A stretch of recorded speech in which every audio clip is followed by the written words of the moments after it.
Hello, and we are going to show you how to do reverse applique on a block that had a bleed through with some felt. There's the block, and there's the bleed through.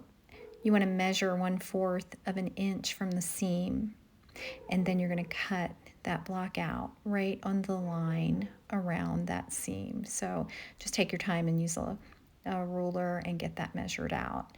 And then you will clip the inside edges just like that. And you're gonna fold it down and iron it and starch it so it stays down in the back. You want to have the size block you need to fill that hole in. In this case, it was a 5-inch block. And I simply added borders to the outside so I could get it square. So once you get it all centered, just pin it in the best that you can. I tried a few different ways to pin this in, from the back first and then from the front.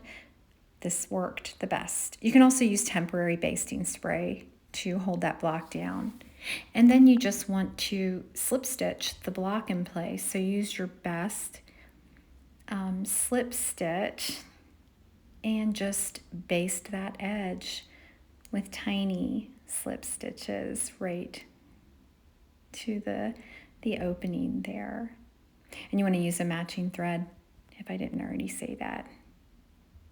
It's very easy.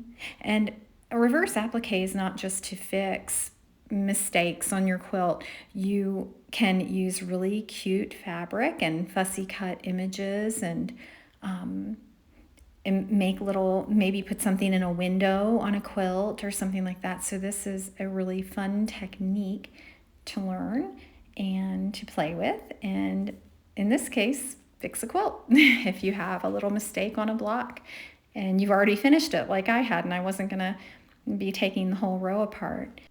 And I hope this was helpful in learning a new technique. Maybe it'll come in handy, and thanks for watching.